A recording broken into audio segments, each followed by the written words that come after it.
Nelson Mandela said, "There is no passion to be found playing small and settling for a life that's less than the one you're capable of living." Now, I'm sure in your experiences in school and applying to college and picking your major and deciding what you want to do with life, I'm sure people have told you to make sure you have something to fall back on. Make sure you got something to fall back on, honey. But I never understood that concept, having something to fall back on.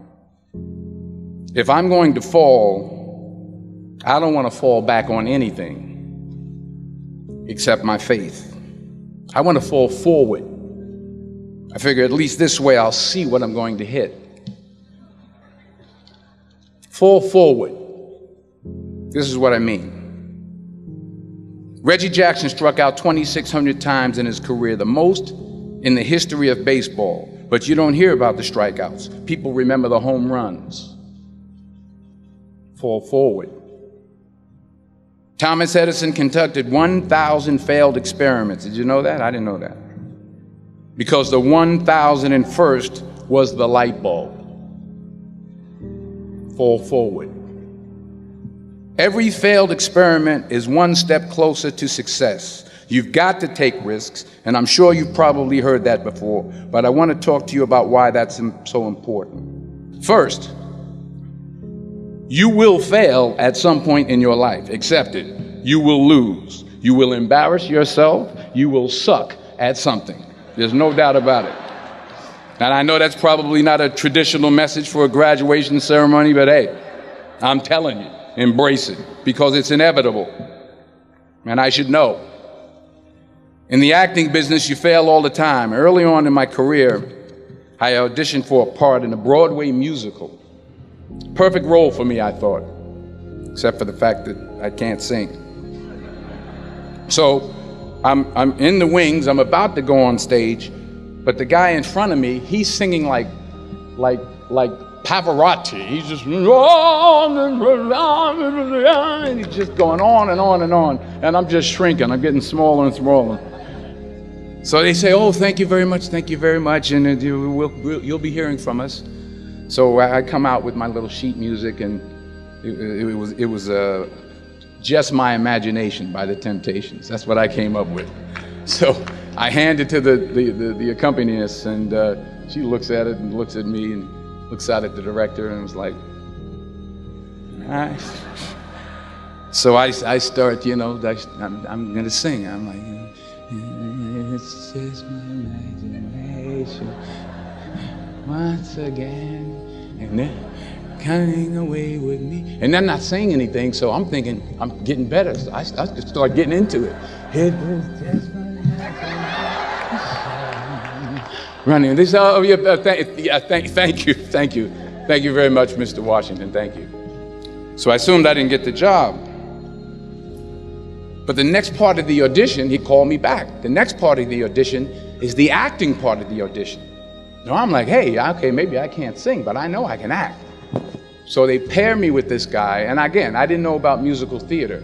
And musical theater is big, so they can reach everyone all the way in the back of the stadium. And I'm more from a realistic, naturalistic kind of acting where you actually talk to the person next to you. So I don't know what my line was. My line was, "Well, hand me the cup." And his line was, "Well, I will hand you the cup, my dear. The cup will be there to be handed to you." I said, "Oh, okay." "Well, should I give you the cup back?" "Oh, yes, you should give it back to me, because you know that is my cup and it should be given back to me." I didn't get the job. But here's the thing. I didn't quit. I didn't fall back. I walked out of there to prepare for the next audition, and the next audition, and the next audition. I prayed. I prayed, and I prayed. But I continued to fail, and fail, and fail. But it didn't matter, because you know what? There's an old saying, you hang around the barbershop long enough, sooner or later you're going to get a haircut. So you will catch a break, and I did catch a break. Last year, I did a play called Fences on Broadway. Someone talked about it. Won the Tony Award.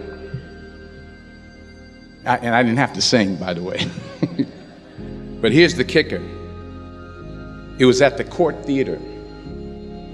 It was at the same theater that I failed that first audition 30 years prior. The point is, every graduate here today has the training and the talent to succeed.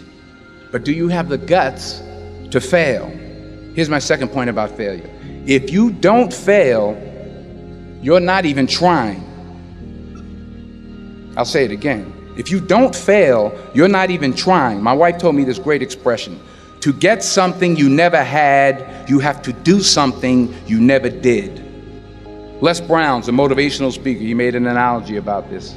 He says, imagine you're on your deathbed, and standing around your deathbed are the ghosts representing your unfulfilled potential.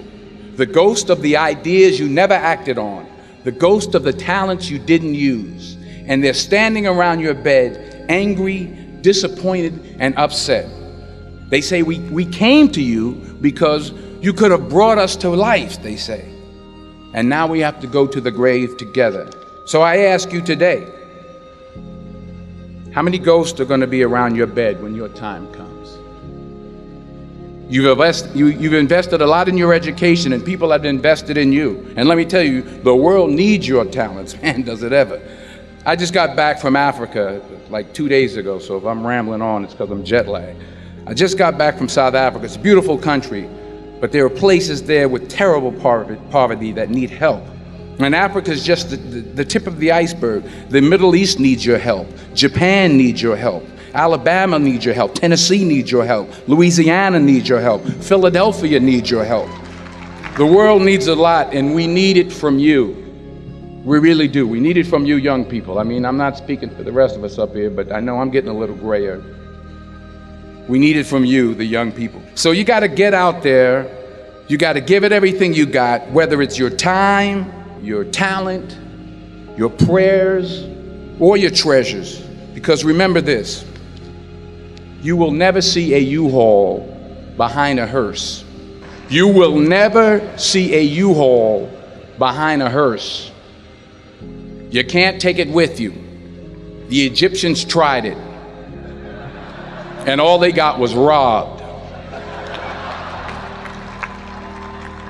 So the question is, what are you going to do with what you have? I'm not talking about how much you have.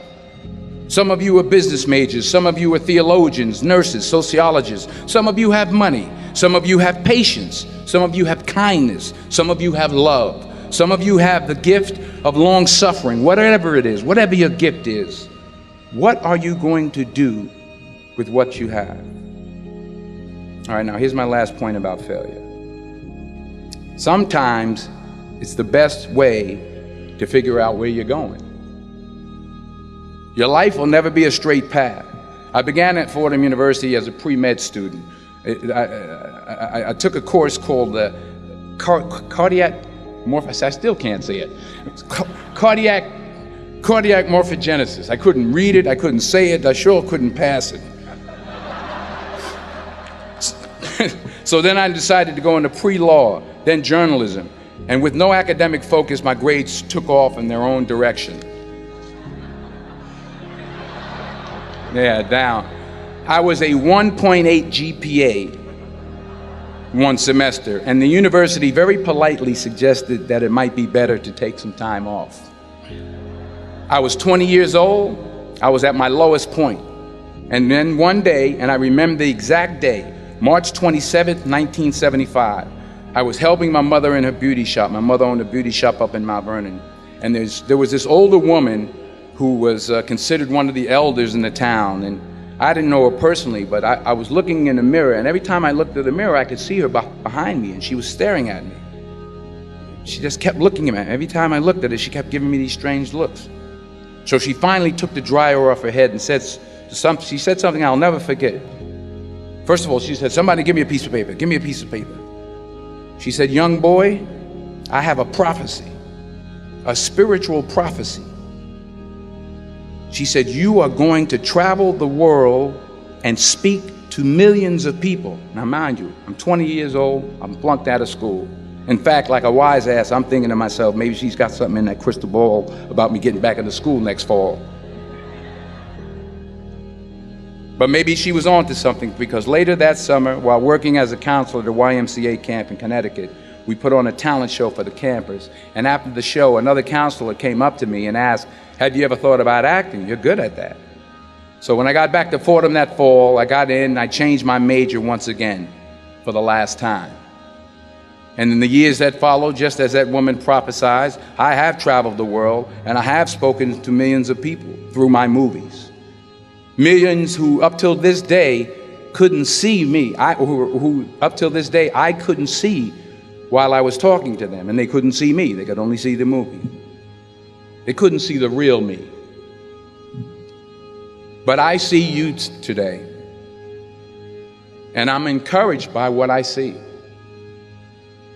And I'm strengthened by what I see. And I love what I see.